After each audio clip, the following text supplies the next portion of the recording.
नमस्कार दोस्तों, स्वागत है आप सभी का ऑनलाइन एडवांस यूट्यूब चैनल पर। इस वीडियो में हम बात कर रहे हैं कई बड़ी और लेटेस्ट अपडेट के बारे में। जैसा कि दोस्तों आप जानते हैं, किसी भर्ती संबंधित जैसे ही कोई नई और बड़ी जानकारी सामने निकल कर आती है तो सबसे पहले आप सभी को ऑनलाइन एडवांस यूट्यूब चैनल के माध्यम से दे दी जाती है। इस वीडियो में हम बात करेंगे यूपीटीईटी के साथ साथ अगर बात की जाए यूपीटीईटी के आवेदन के बारे में, एलटी ग्रेड शिक्षक भर्ती को लेकर अगर बात की जाए, लाखों छात्रों को बाहर करने के बारे में, एलटी ग्रेड भर्ती को लेकर अगर बात की जाए तो बीएड और बिना बीएड दोनों छात्रों को लेकर बड़े झटके के बारे में, एलटी ग्रेड परीक्षा से पहले ही डूबती गई भर्ती के बारे में, साथ ही हम बात करेंगे इन छात्रों को बाहर करने का जो आदेश है वो भी जारी किया गया है। एक एक करके सारी अपडेट हम कवर करते हैं। चैनल को सब्सक्राइब करके बेल आइकन को दबा लें और वीडियो को लाइक कर दें, जिससे कि आपको रियल ऑथेंटिक जानकारी ऑनलाइन एडवांस यूट्यूब चैनल के माध्यम से मिलती रहे।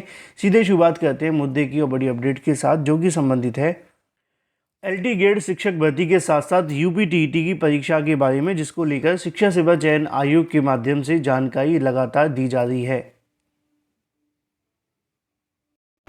दोस्तों, यूपीटीईटी का नोटिफिकेशन आप सभी के सामने बहुत जल्द आने वाला। यूपीटीईटी आने के साथ ही आप सभी के लिए एग्जाम डेट पहले ही जारी कर दी गई है और यूपीटीईटी में जो क्वेश्चंस आते हैं ना, वो आपको पता होना चाहिए। 2021 के एग्जाम के अंदर जो पेपर आया था हूबहू 2017 का पेपर आ गया था। इससे क्या पता चलता है कि आपको प्रीवियस ईयर क्वेश्चंस पढ़ना बहुत जरूरी है और उसके लिए आपके पास एक बेस्ट बुक होनी चाहिए और वो बेस्ट बुक है चक्षु प्रकाशन की यूपीटीईटी 2025 एग्जाम के लिए बेस्ट बुक, जिसमें आप सभी को मिलते हैं 3000 से ज्यादा अध्यायवार महत्वपूर्ण क्वेश्चन और सॉल्व पेपर। साथ ही साथ आप सभी के 2018 से लेकर 21 के बीच में 7 वर्षों का पेपर्स में विश्लेषण और चार्ट समावेश भी मिलता है, जिससे कि आपको जो मिले वो 100% आप सभी के एग्जाम और पैटर्न के आधार पर देखने के लिए मिले। मैंने आपको जैसा बताया कि यूपीटीईटी के लिए आपको डिटेल में पढ़ने की आवश्यकता है, डिटेल के साथ में आप सभी को अच्छे तरीके से चीज़ों को समझने की भी आवश्यकता है। और अगर आपने इतना समझ लिया तो यूपीटीईटी आपका अच्छे नंबरों के साथ क्वालिफाई हो जाएगा। और जैसा कि आप इसमें देख सकते हैं, इसमें सभी महत्वपूर्ण क्वेश्चंस के साथ साथ आप सभी को सटीक सही उत्तर माला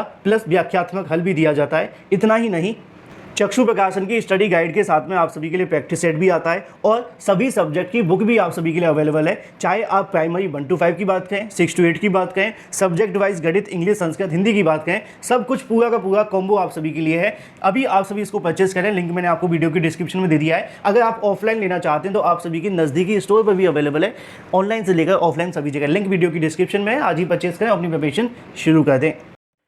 उत्तर प्रदेश शिक्षा सेवा चयन आयोग के माध्यम से दी गई जानकारी के मुताबिक यूपीटीईटी परीक्षा को लेकर आप सभी के सामने जो आपकी परीक्षा होने जा रही है, उसके संबंध में 29 और 30 जनवरी की जो तारीख है वो निर्धारित की गई है।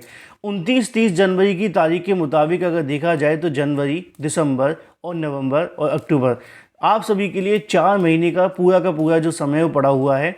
और अब आयोग के माध्यम से इसको लेकर जो प्रक्रिया है वो स्टार्ट कर दी गई है। अगर बात की जाए यूपीटीईटी के आवेदन के बारे में, यूपीटीईटी के आवेदन प्रक्रिया के बारे में, तो इसको लेकर भी जानकारी अब आने लगी है। उत्तर प्रदेश शिक्षा सेवा चयन आयोग के माध्यम से प्राप्त जानकारी के अनुसार यूपीटीईटी को लेकर जो आवेदन का प्रोसेस है वो आप सभी के लिए शुरू किया जा रहा है। अभी हाल ही में उन्होंने अपने पूरे के पूरे पैनल के साथ में एक बैठक की और बैठक के साथ में जो यूपीटीईटी परीक्षा को लेकर डिस्कशन किया गया और उस डिस्कशन का जो कहीं ना कहीं निष्कर्ष है वो ये निकला कि यूपीटीईटी की 2025 के संबंध में जो आवेदन लेने हैं उसको लेकर एज सून एज पॉसिबल जो पोर्टल है वो खोल दिया जाए। और जो जानकारी देखने के लिए मिली है वो ये है कि यूपीटीईटी परीक्षा के संबंध में आप सभी के लिए जो आवेदन की प्रक्रिया रखी गई है वो यही है कि कोशिश की जा रही है कि यूपीटीईटी को लेकर जो आवेदन है वो आप सभी के लिए या तो इसी महीने के लास्ट वीक में आपके जो आवेदन है वो शुरू कर दिए जाएं, और अगर कोई समस्या आती है, कोई दिक्कत आती है, तो ऐसी कंडीशन में यूपीटीईटी को लेकर जो आवेदन है वो आप सभी के लिए अगले महीने के पहले सप्ताह में शुरू कर दिए जाएं। यानी कि इन शॉर्ट अगर कहा जाए तो यूपीटीईटी को लेकर जो आवेदन की प्रक्रिया शुरू होने जा रही है वो आप सभी के लिए या तो इसी महीने के लास्ट हफ्ते में शुरू हो जाएगी या इसी महीने के अगले महीने के पहले हफ्ते में शुरू कर दी जाएगी यूपीटीईटी को लेकर। और जल्दी इसके बारे में जो ऑफिशियल नोटिफिकेशन है वो भी जारी कर दिया जाएगा उत्तर प्रदेश शिक्षा सेवा चयन आयोग के माध्यम से। और जो जानकारी मिल रही है वो ये है कि अब आपको ज़्यादा इंतज़ार नहीं करना पड़ेगा। तो अच्छी बात यह है कि एग्ज़ाम की डेट तो आपके सामने पहले से ही आ गई है। अगर आप अभी से तैयारी शुरू कर दें तो निश्चित तौर पे बड़ा बेनिफिट आप सभी को होगा, नहीं तो आप जानते हैं कि जितना देर होगी उतना नुकसान भी होगा। चलिए बात कर लेते हैं अपनी अगली अपडेट के बारे में। और अगली अपडेट संबंधित है एलटी ग्रेड शिक्षक भर्ती को लेकर। एलटी ग्रेड शिक्षक भर्ती की परीक्षा से पहले ही कहीं ना कहीं जो भर्ती है वो डूबती जा रही है और एक के बाद एक नए आदेश आ रहे हैं। अगर आपने एलटी ग्रेड को रेगुलर फॉलो किया होगा तो आपने देखा होगा कि जब से विज्ञापन जारी हुआ है 4 से 5 अलग अलग केस हाई कोर्ट के और इसके अलावा अलग अलग मामलों में जा चुके हैं। कहीं पर बीएड को लागू करने की बात कही जा रही है तो कहीं पर बीएड को ही बहाल करने की बात कही जा रही है। कहीं पर बीएड के साथ साथ टीईटी को ही लागू करने को लेकर मामला फंसा हुआ है। अगर मैं आपको बताने की कोशिश करूं एलटी ग्रेड शिक्षक भर्ती में, तो चाहे वो अभ्यर्थी बीएड वाले हों या बिना बीएड वाले, दोनों को ही कहीं ना कहीं बहाल करने को लेकर जो मामले वो सामने देखने के लिए मिल रहे हैं। यानी कि अगर आप बीएड हैं तो गारंटी नहीं है कि आप सेफ़ हैं, अगर आप बीएड नहीं है तो इसकी भी कोई गारंटी नहीं है कि आप सेफ़ हैं। असल में हुआ क्या है मैं आपको एक एक करके बताता हूँ। कल की तारीख में आप सभी को मैंने देर शाम को एक वीडियो बना करके बताया था कि एलटी ग्रेड शिक्षक भर्ती के अंदर जो बड़ी संख्या में ऐसे अभ्यर्थी हैं जो कहीं ना कहीं बीएड करने वाले हैं, कुछ अभ्यर्थी ऐसे भी जो बीएड नहीं करने वाले हैं। कई विषयों में बीएड को पूरे तरीके से लागू कर दिया गया है, कई विषयों में बीएड को ही लागू नहीं किया गया है। अब इनमें अलग अलग मामले एक एक करके मैं आपको क्लियर करता हूँ। कल जब इस मामले को लेकर सुनवाई होती है तो वो ये था कि जो बिना बीएड करने वाले अभ्यर्थी उनको बहाल करने का आदेश दिया गया, बिना बीएड वालों को, है ना। हाई कोर्ट ने कहा कि कोई भी ऐसा अभ्यर्थी नहीं होना चाहिए जो बिना बीएड के है उसको नौकरी दी जाए। यानी कि अगर कोई बिना बीएड धारक है तो उसको यहाँ पर नौकरी नहीं दी जाएगी जब तक हाई कोर्ट के माध्यम से कोई आदेश या गाइडलाइन जारी नहीं की जाती है। यानी कि चाहे वो कोई भी विषय हो जहाँ पर बीएड अगर लागू नहीं है और बिना बीएड के अगर नौकरी मिलती है तो वहाँ पर आपको बड़ा झटका लग सकता है। हालाँकि कल ये मामला कंप्यूटर के केस के अंदर सुनाया गया हाई कोर्ट की तरफ से। अगली सुनवाई की तारीख 16 अक्टूबर की लगा दी गई। अब ये तो वो मामला है जो बिना बीएड वालों के लिए।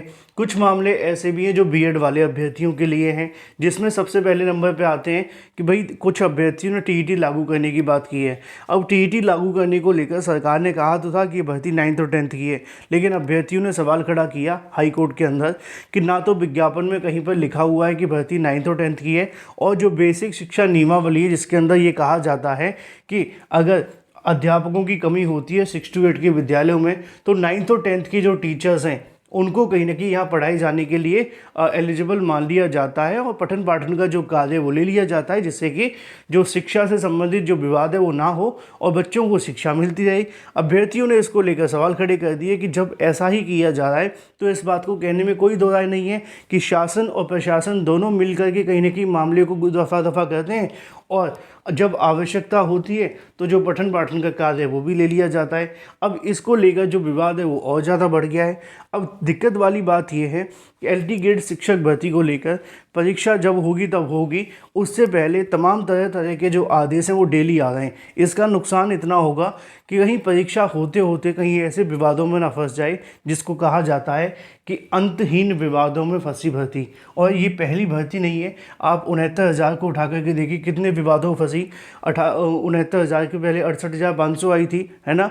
1,800 पदों पर एडिट जूनियर भर्ती आई थी, उसका तो कोई सुनवाई नहीं हो रही है। तो टीजीटी पीजीटी आप देख रहे हैं परीक्षा नहीं हो पा रही हैं।